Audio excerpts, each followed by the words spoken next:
Well, hello everyone, and welcome back to Cyberspeak Labs. My name is Reanna Schultz, and I'm going to be your aide today as I guide you through different learning opportunities through Cyberspeak Labs. And as always, this is probably one of my most favorite segments on the show is when we bring people out in the community, whether they're in tech, whether if they're a technical writer, recruiter, sales, or whatever, but we bring them on the platform so that way we can all collaborate. Woo! It's been one of those days to learn. So today we have Soha. So hi Soha, welcome to the lab. Hi, everybody. Now, would you kind of mind introducing us a little bit about who you are, your background and passions? Yeah, so my background originally was in opera, and so I have a Bachelor of Fine Arts in Opera, and then from there, I had a little bit of a voice glitch, like a problem with my voice that I couldn't quite figure out, and that nobody could help me figure out. So, in order to kind of figure it out and to help others, I got a master's degree in speech pathology with an emphasis in voice. So I worked clinically in that for about 20, almost 25 years. I mean, I'm still working in it to this day because I have a private practice now and helping professional opera singers overcome vocal injuries. But when I was working clinically, I really realized that there was sort of a psycho-spiritual component that was always at the center of my work, that other people sort of called holistic. Like they said, oh, she works really holistically. But to me, it was very much kind of how does psychology and spirituality interface with the voice? How do they all kind of come together? So the work that I'm doing now, and that I've been doing for the last 10 years, is in figuring out how do I marry psychology, spirituality, and the voice into something that is in service to humanity and meaningful for others. Wow, what a journey. Yeah, for I think sure. this is the first time we've ever had like a former opera singer, let Ah, alone like really? anything related to this into the lab. So congrats, you get you get that So title, funny the 'cause first one.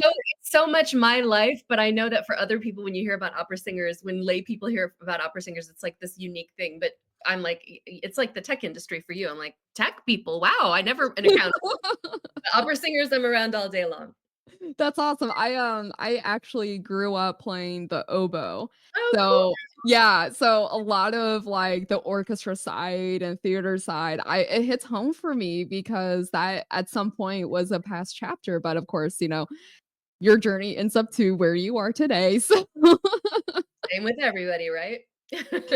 so, question for you, since it sounds like you have been doing what you've been doing for some time, what is a success story that you could share or like a moment where you're just like, "Wow, I'm really making a difference?" Oh, wow. You mean in my own practice or my own coaching or like my Both. in what I'm Anything. Yeah. well, I don't mean to sound arrogant, but I have those almost every day, and it's funny because, I have 2 older brothers, and they're both lawyers, and when I was struggling in my clinical work and, I've always been really lucky that in my clinical work, that I got to marry um, my art with science, and my Mm. brothers who are both attorneys are like, "Are you kidding me? Nobody ever thanks us. All we're ever doing is getting more money for people who never are satisfied with the amount of money we're getting for them. How are you not happy in your clinical work?" Because I am very fortunate to have one of those jobs where I'm impacting people's lives all the time, and I'm told again and again and again that I'm changing people's lives. So the most recent, well, was today, but I mean, again, I know it sounds arrogant. I'm just really lucky that I have one of those jobs. But yesterday, I got to do a first singing lesson with a woman who is profoundly hard of hearing. She was born deaf in one ear, Wow. and she wants to sing and sort of sang off and on throughout her life, and said that she had been to a couple voice lessons that had left her in tears because nobody was treating her with the kind of compassion that one would need or the understanding of how the hearing loss might affect her. So they were just teaching her like they would teach any hearing person. Wow, yeah. And so she was really discouraged, and then we met at an event, and a mutual acquaintance told her what I do, and she noticed by how I was speaking with her that I was clearly aware of how her hearing impairment might Yeah. affect her ability to hear me. So we talked about me being a speech pathologist, and she said, "You know what? I'd given up on singing, but when I met you, I thought maybe I'll give it one last try." So Oh. "Well, let's check it out." So, and her hearing's declining in her hearing ear, but she has Yeah. speeches she speaks really well. Um, but we had a lesson yesterday, and I was like, "All right, let's just" I said, "Can you match pitch?" And she said, "To be honest, I don't know." And I was Oh, like, "Okay, so that's where we're at. Like, you don't know if you can match pitch." So I played a couple notes on the piano, and she could match yeah. pitch, and I was like, "Oh, you've got pitch. Okay, we're golden. Let's go." Yes. And so by the end of our time together, she was like, "I don't know if you know how profound this is for me, that you're Oh. telling me I can sing." And I'm like, "Not only can you sing, but you have a beautiful voice.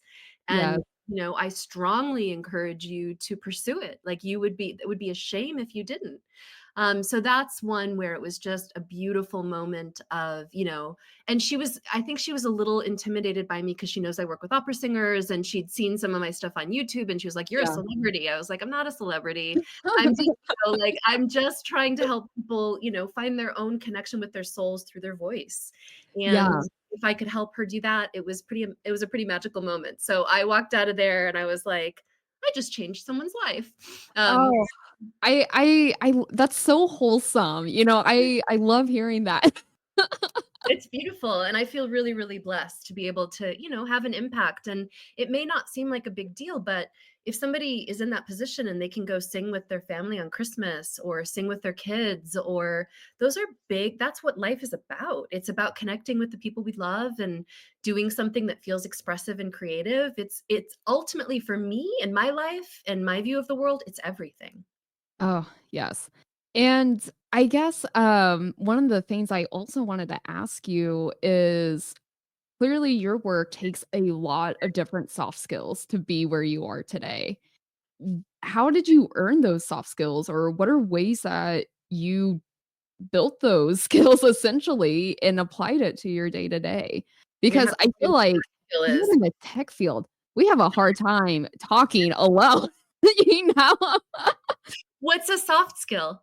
Like, communicating or being patient, in my opinion, that's a huge, huge thing, Oh. yes, yes, and I just, like, even hearing about that story, I'm thinking of myself already, like, doing that self-reflection of the amount of different diverse people I have to talk with or cater towards, it's just eventually, you kinda learn that over time, but for someone, like, even a college student, right? It's just how do you get that exposure? So I mean, some of it I feel in my life like I've been really guided, meaning that for a long, long, long time I felt like there was some purpose to my life and I was supposed to be doing something. So for me, there is a spiritual component of I feel like I'm being guided. And how that guidance happened for me during those 20 years of clinical work were that I suffered. Yeah. And I suffered and I was exposed to humanity. So during 20 years of clinical work, I sat in a chair, but all of humanity came into my office and I was tasked with finding unconditional positive regard for every single person so that I could help them heal. And Oh, if I wow. couldn't find unconditional positive regard for a patient, how was I going to hold space for them to get better, to improve, to Wow. improve their quality of life? So a lot of it was learned and cultivated over time. And like you said, yeah, you're exposed to those experiences. But one really weird thing for me, kind of from a spiritual perspective, was that I often would experience a certain kind of suffering and Yeah. then next patient the next day or week would have a similar kind of suffering. Oh, So wow. I would go through a breakup and then my next patient would be going through a breakup, or I would have this, sort of family issue and then my next I'm like, wow, this is weird. So it really did feel oddly connected. And Yeah. by the, as I continued to interact with all walks of humanity, that recognition that, oh, I've had that same experience and I've had that same pain and I've had that same suffering and Right. I know what that is, just helped me really develop and cultivate empathy. Oh, yes, and I feel like that is such I wouldn't even call it a skill, but just a type of emotion that I feel like is so lacked these days, and just being able to relate to another person and just understand and have that conveyed conversation. Like, for example, I teach college on the side, and, this led me to do a couple of university talks, and one of the universities I was at, a student came up to me and they're like, "Hey," like, my mother just passed away. I feel like I'm falling behind in my studies. I feel like this and this and this. And, obviously, like, the last time I had a death was a few years back, but I could just put myself in a student's shoes and just, empathize the fact, like, college is stressful, money is stressful, then on top of it, someone that you love very dearly passed away, and they're like, "I'm afraid I'm not gonna pass my studies," and I'm like, "Go talk to your professors." Like, "Go talk."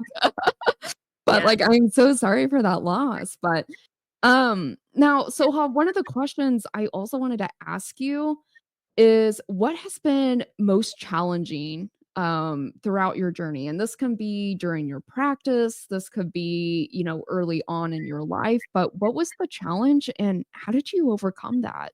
Hmm. I mean, there have been a lot of challenges. Like I said, I think part of my training has been the practice of empathy through my own suffering. Yeah. So there was always suffering. There was Yes. always, some sort of difficulty so that I could learn to empathize. But I think the hardest thing for me throughout the journey was always feeling like I had a purpose or I was being called or but I didn't know what that was or how to get there or was I doing it right or why am I still suffering? Like I think that throughout a lot of my life, especially from maybe my 30s onward. So once I was Right. established in my career and had been doing it for long enough that I felt like I had some expertise in it. Um, there was always this, well, I'm doing what I think I'm supposed to be doing. I'm doing the work. I'm going to therapy. I'm meditating. I'm doing all the Right. things. Why am I still suffering? And why have I still not found the thing?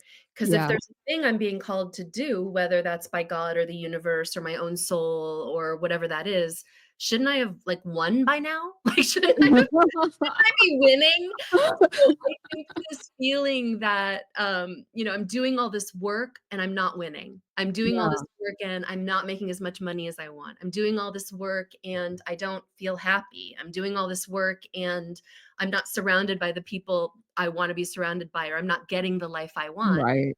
And I just turned 50 in September. And I think that at this point in my life, what I realize is some stuff just takes longer than you want it to. Yes. And I so, I yeah. I I feel like being patient is such a struggle today. Yes, it's a practice, and some of it life's just gonna force you to because you'll just be going along and you'll think, "Shouldn't I be winning?" And you're not. Yeah. And then at some point, you're like, "Oh, wait, I am winning, but it's a decade later than I wanted to be winning." Or it's like, You're like, "I wanted to retire 20 years ago." exactly. It just it takes time, but then you look back and you see like, "Oh, but I needed to have that experience in order for the other puzzle pieces to kind of fit together." Yes. So you all of it starts to make sense, I think, at some point. Yes, and I've had a couple of those moments I was like, "Okay, I had to go through, my car to break down on the highway, like or because this led me to here and I met this person and it cost me to Exactly. meet this person to get this opportunity, all because, like, I got a flat tire on the interstate." Yeah. Exactly, exactly. And I'm not saying And then everything happens for a reason because some things in life really genuinely suck. Like, some things in yeah, life are not nice. But does everything eventually kinda make sense? Like, "Oh, I see how it all connects?" yep. Yes. It may not all be pleasant, but eventually I see how it all connects. Yes, yes, absolutely.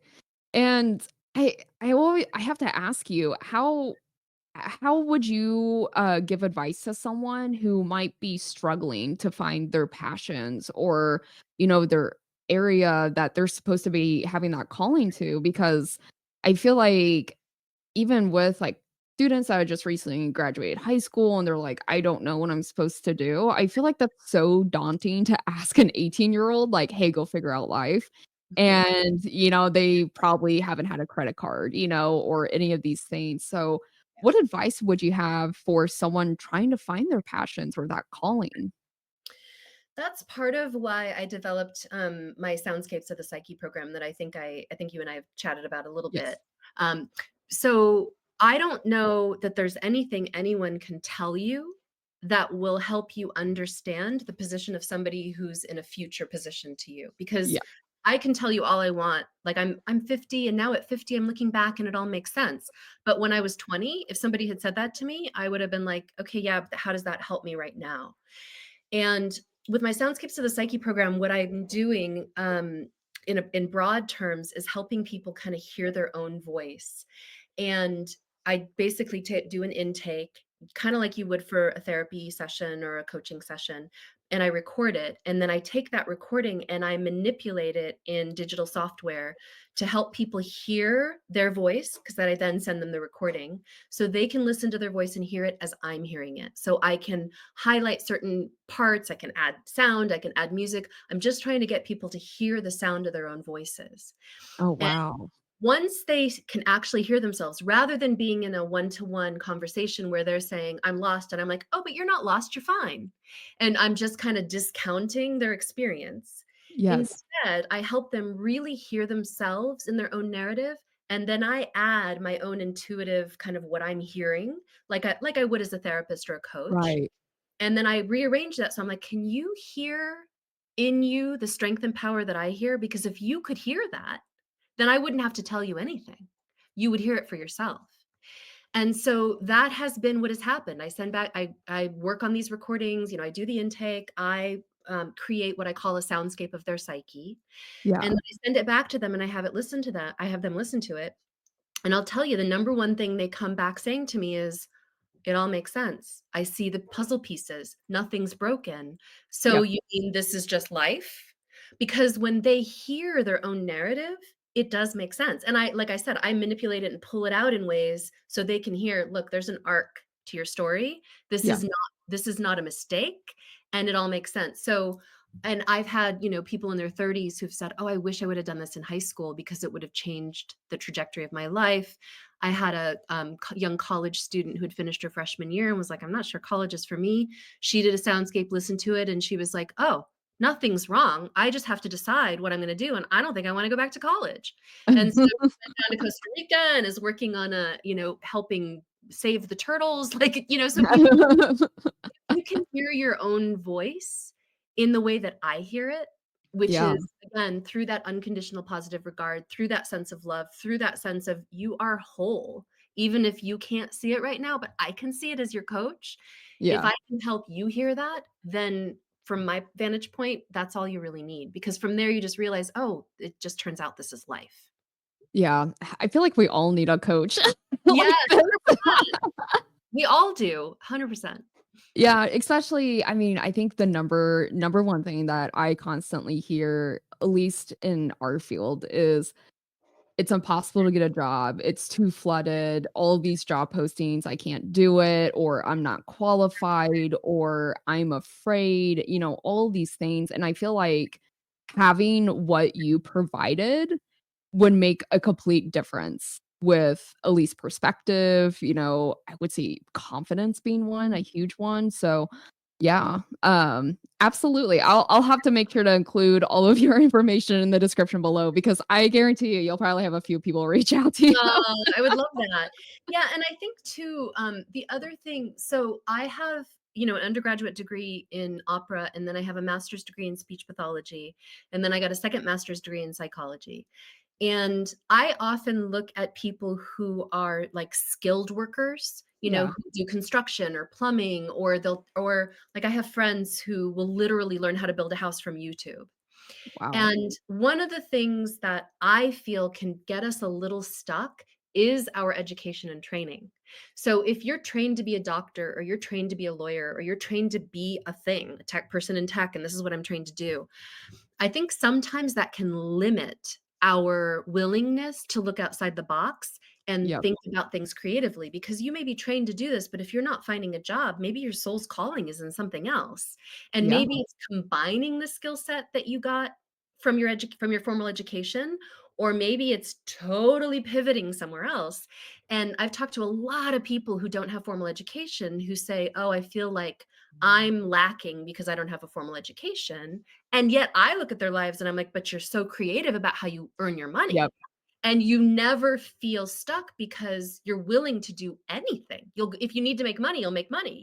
right, You'll clean, you'll clean streets, you'll hang whatever. You'll do whatever you need to do. Whereas those of us who have a formal education often get stuck thinking we have to get a job in that field, Yep. and it can be weirdly limiting. And you're like, "Trust me, I graduated with an opera degree." Well, I've been combining all the things into a thing, Yes. but I've known doctors who've done their first work as, primary care physicians, and they're like, "I don't think I like working with people." And a week into it, they're like, "I think I'm gonna quit and go become a personal Oh, trainer." And it's like you just did like 20 years of education, you're just gonna walk away from it. But if your soul is calling you elsewhere, sometimes you just have to do it, otherwise you're gonna be miserable. yes, and my this one specific family member, you might be able to relate to this. They went to school to go in a music performance, they were a bassoonist, and then they switched to law degree, and then they switched to biology, and then photography, and ended up becoming a middle school teacher that teaches writing and reading and math. And, I'm like you were talking about the story, and I just, like, think about how this person is going through all these different, like, callings, trying to, like, figure out who they are, and, Yeah, definitely absolutely relatable, and all of those different, I would say, paths leading up to them being a teacher, they're able to creatively teach to kids who might not have a linear type of thinking, and exactly. yeah, and allows that different because of those different diverse skills, it easily gets brought into the classroom as well. 100%. Yeah, Yeah. Yeah, I man. have a friend who's a lawyer, who was a lawyer for a long time and was like, "This isn't working for me," and he became a kindergarten teacher, Oh and he's my like, "You know what? At the end of the day, instead of somebody saying, where did that $2,000 go, or where's this whatever?" He's yeah, like, "At the end of the day, I get a hug." I was like, "That yeah, sounds like a pretty that's good so wholesome. deal." I probably some of the biggest debates is gonna be with the kindergarten, let's be real. I know, but, like, if you at the end of the day are like, I got a hug. Who cares? Who cares about anything Everything's else? okay. Everything's okay." If you get a 5-year-old to hug you, what's better than that? Now, I know we kinda talked about journey, and I know we talked about a little bit of the future. What are some things that you're currently working on now, or things that you're hoping to achieve down the road if it's to come that way? You mean for my own business or my Oh, own work? yeah. Business or personal growth? Oh boy, to be honest with you, I kind of have spent the last like 30 years in personal growth. So it's not like I'm ever going to stop growing, but that's not really my focus. At the moment, it's synthesizing all the parts. So I feel like the last 30 years have been about me collecting all the parts. So getting the 2 master's degrees, figuring out if I'm not going to be an opera singer, then what am I going to do? If clinical work isn't for me, what am I going to do? Right, What am I really being called to do? And right. so the last, especially, I mean, all of the last, 20 to 30 years have been about those questions, that it's been a very long, dark night of a soul for me. But I'd say in the last decade, it's been coming together. So the Soundscapes of the Psyche program is really big for me right now. And I've been doing that officially for the last about 4 years. And I've really started launching it within the last year or two. Yes. But I've been doing the research and development on it since COVID, really, since I finished my second master's degree in Jungian and archetypal psychology. So getting that out there and creating my own business that's based in voice. So I do kind of a third, a third, a third. I do my Soundscapes of the Psyche program, which is its own kind of thing. I still work with professional opera singers who have vocal injuries. I work with other singers too, but primarily Right. professional opera singers. That's my narrowest niche. And then I do workshops and one-on-one coaching with people like you described, people who are not necessarily singers or artists, but are like, I can't find my voice, or I haven't found my voice, or Right. and that can translate into all sorts of things. Like, I don't know what job I'm supposed to be doing. I used to be a CEO of a company, and then I've switched jobs, and now I don't have that title, so I don't know Yeah. where to find my power. So that's kind of my third kind of coaching, part of my coaching is, I do workshops both on my own and collaboratively, and then I do kind of workshops and trainings in businesses and companies. Oh, I like it. I like the diversity in everything. It's awesome to hear. Fun. Now It's oh, sorry, go ahead. No, no. I was just saying it's fun. Yeah, and you can tell that you absolutely enjoy what you do, and I think that's the big thing, especially when we bring people on the show, we look for people that are passionate with what they do, and it just it radiates passion, so now, because I'm probably gonna get this question in my inbox or my email, but do you do virtual online coaching? Everything I do is virtual. I mean, unless I'm invited to do a workshop in-house for like an organization or a company, I do everything virtually for a number of reasons. Partly because it's just more convenient. People got used to it with COVID, but also my Soundscapes of the Psyche program, I record. And so I need to, it makes more sense for me to record on like when I'm doing a Zoom call than it does to record in person. Right. Yeah, so I do almost all my work virtually. Oh, that's gonna be good to hear for a lot of people that are probably just needing that one-on-one coaching for sure. I wish I had someone like you early on in my career because it's such a struggle to, like, not only know your passions, but at least on the cybersecurity field, people are like, "Oh, I wanna get into cyber," but there's so many different avenues, and so just having that neutral person to talk to and Mm. just help you recollect your thoughts, in my opinion, just anyone can really benefit that. It doesn't matter if you're coming in, if you're a C-suite person, like, having what you provided would definitely be beneficial to a lot of people. Yeah, and just trusting your path and also trusting if your path's not working out for you, if what you thought was your path isn't working. I think we all need that. Yeah, and it's scary. It's scary to admit that, Yep. especially when you invested so much time and money, Yes. and then you realize, "Oh, this is not for me." It's so scary to 180 your entire life.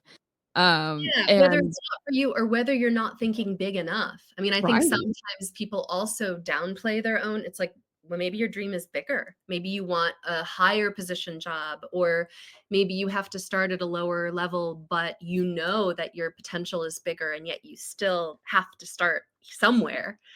So yeah, it can be any number of things. Going back to that patience conversation. Yeah, exactly, exactly. So we are nearing the end of the show. I always like to ask these 2 questions. The first one being, what advice do you have for our listeners? And this can be professional, this can be personal. It just what is a good ending note that you would want to give back to our listeners? I mean, I think the most important thing, and it's gonna sound cliche, but know thyself and love thyself. Like, Right. really just knowing that who you are is right, like, nothing's broken. A lot of especially professional singers come to me or, in the voice world, I got into it with sort of this idea of vocal injury, and I was in a medical field for a long time. And I think that when something isn't working for us like it appears to be working for others, or like we think it was supposed to work for us, but then it didn't, we think something's broken, and then we can feel broken. And I think for me, the number one thing that I want to relay to anybody that I ever work with is you're not broken like that. This is the gig. And in fact, some of those things that we have to work on because they seem broken or out of alignment, those are actually why we're here. They're not an exception, they're not an obstacle, they are the work. And so I think that's really hard, especially for younger people to understand. It takes a while to kind of get that Yeah. no, no, that wasn't an obstacle. It was, but Yeah. that obstacle was the point. You're here to do the work and grow from it. So that's really important to me, that sense that you're not broken and that the seemingly broken part is actually your key to the next level or the next part of the spiral Yeah. that is the evolution of you. Ugh, I I'm gonna walk away feeling even good about myself just talking to you today. 'Cause there are so, like, many different struggles and difficulties between, like, maybe someone was angry at you or, hey, it just you really didn't have a good 110% day. Maybe you're feeling burned out, maybe, like, you got laid off or whatever that is, and just listening to that advice, it's just like, "Okay, there's a reason for what is happening, and it's preparing me for that next challenge," or sometimes I feel like when I go through these challenges, maybe it's gonna give me a little mentee one day where I can walk them through that or whatever that is, I don't know, but yeah, 100%. no. Yeah, yeah, absolutely, and so thanks for making my day, and I'm sure other people. Now, the last question I wanna ask you is if someone wants to connect with you or if they want to learn more about essentially what you're doing in our community, what is a good platform or ways that they can reach out to you? Yeah, the primary platform I engage with right now is LinkedIn. And then I have a calendar link on there where people can just schedule a discovery call with me, a 30-minute, just kind of, hey, let's get to know each other if they want to ask questions or whatever. I still use my Gmail just for simplicity. So it's just my full name, Soha Al-Jurf at Gmail. I find that that's the easiest for people to remember and not have to worry about memorizing anything else. But yeah, I have a website if people want to check out more of my work or look at the Soundscapes program, sohaaljurf.com. And yeah, that's setting up. I mean, if they're really interested in learning or getting to know me, setting up a 30-minute discovery call is probably the best way to do that. Awesome. And I'll definitely make sure all of these links and contact information is located in the description of the podcast Thank when it you. does go live. Um, so thank you again so much for joining us on the show and coming into the lab today. It was so delightful. So thank you. Likewise, it was so nice to talk to you. Thank you so much for having me. No worries. And for those who are listening, I always like to throw this out there. Please make sure to like, rate, and comment the podcast. Because of you guys, we're able to go on a global scale within the last few months, which has been awesome for our lab as well, because now we're getting new opportunities, meeting new people, and expanding our collaborations to those outside of cyber as well now. So thank you all so much, and we'll see you again in the lab soon. Bye.